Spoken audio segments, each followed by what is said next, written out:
Lyra sat at the far end of the long stone table, her shoulders pulled tight, her hands folded in her lap.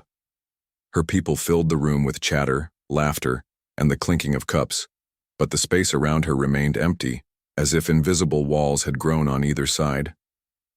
The others had made their choice. No one wanted to sit near her. She knew why. She had always known. She could not bear children. Among her people, that was the deepest shame. From the moment the healers had given her the news years ago, her place in society had withered away. No partner would ever ask for her hand. No family would ever welcome her. No elders would bless her name in the gatherings. She was still alive, but in their eyes she was already useless. And so she had become what she was now, an outcast. Lyra tried not to show her hurt, but she felt it every day. It was in the way others avoided her gaze, the way their voices softened. When she entered a room, the way the children were pulled aside when she passed by. She had grown used to eating alone, walking alone, existing in silence while the world around her moved forward. But tonight, the pain felt sharper. Perhaps it was because the humans had arrived. The visitors from Earth were strange and bold, their eyes bright with curiosity. They had come to trade knowledge and build trust with her people. Lyra had watched them from afar, unsure whether to be fascinated or afraid. They laughed loudly, spoke quickly, and seemed to have no sense of the invisible rules that shaped her society. She envied that. As she sat in her lonely corner, her mind drifted to a memory, one of the few she still held dear. Her younger sister years ago had once clutched her hand and whispered, "You are still my family no matter what they say." But her sister had married, had children, and now had little time for Lyra. The words had faded with distance, leaving only emptiness. Lyra longed for connection, for someone who could see her as more than her flaw. But she did not know how to find it. Every attempt ended in rejection. Every smile she offered returned with cold silence. Tonight would be no different. Or so she thought. The doors opened, and another group of humans entered the hall. Their boots echoed on the stone floor, their voices carrying warmth that contrasted with the stillness of her own people. One man scanned the room, looking for a place to sit. His eyes wandered over the crowded tables, then fell on the empty space beside her. Lyra stiffened. No one ever chose that seat. She expected him to pass it by like everyone else always did, but he didn't. The human walked directly to her side, pulled out the chair, and sat down without hesitation. Lyra's heart thudded in her chest. The air around them seemed to freeze. She could feel the eyes of her people turning toward her, shocked that anyone, let alone an outsider, would break the silent rule. The man smiled. "Hi," he said simply, his voice warm, his tone easy. "I'm Daniel." Lyra blinked, unable to answer at first. She had grown so used to silence that words felt foreign. I am Lyra," she whispered.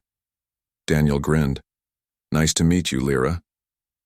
He reached for a cup, poured himself a drink, and began eating as if nothing unusual had happened. He asked her simple questions. How long had she lived here? What she enjoyed doing?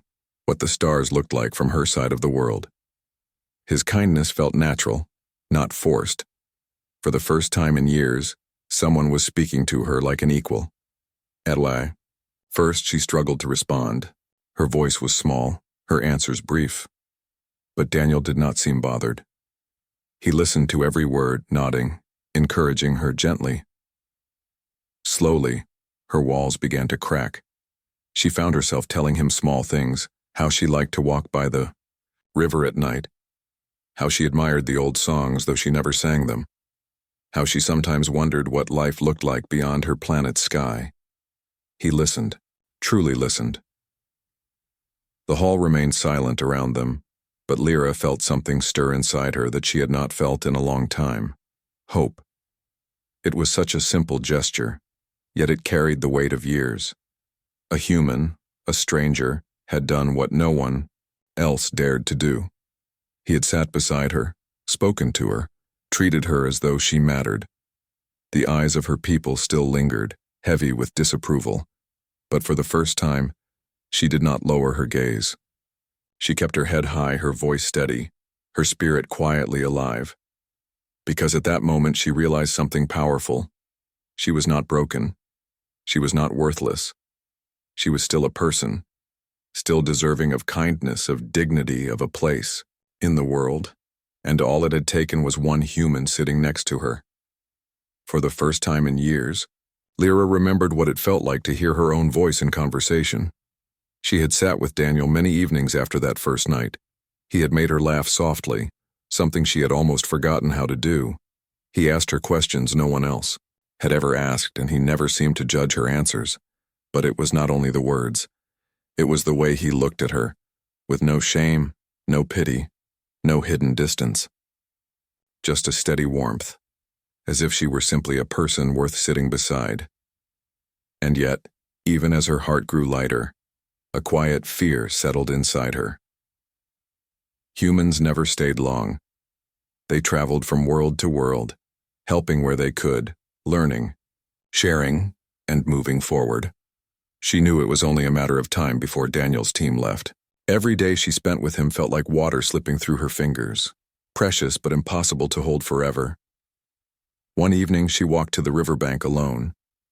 The stars reflected on the slow-moving water, the night air carrying the soft hum of insects. She pulled her knees close, watching the ripples, feeling the familiar ache of distance. Her people had kept her at arm's length for so long that she no longer knew how to reach them, and now the one person who had given her hope would soon leave her behind too. The thought made her chest tighten. She remembered her sister's words from years ago. "You are still my family." But her sister had grown busy with her children, her life full of things Lyra would never have. Even their conversations had become rare, polite, almost formal. It was another kind of distance, one that no bridge seemed strong enough to cross. And now Daniel. She wanted to ask him to stay. She wanted to tell him how much his kindness had changed her, how his simple act of sitting beside her had given her back a piece of herself. But every time the words rose in her throat, fear stopped them. What if he laughed? What if he said she meant nothing more than a passing acquaintance? What if he promised to return, but never did? So instead, she stayed silent. The day of departure came sooner than she wished. The humans prepared their ship, their voices busy with plans and checklists. Daniel found her near the hull, his face bright but carrying the weight of farewell. "I'll be gone for a while," he said. "But I'll remember you, Lyra." Her lips parted, but only a faint whisper escaped. "And I will remember you." He gave her one last smile, then joined his team.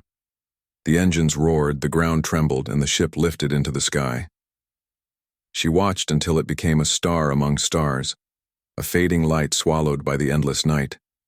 When silence returned, the emptiness struck harder than ever. Days passed. She returned to the hall, but the seat beside her remained empty again. Her people still avoided her. The silence returned, heavier now that she had known what it felt like to break it. She found herself replaying every word Daniel had said, every smile he had given.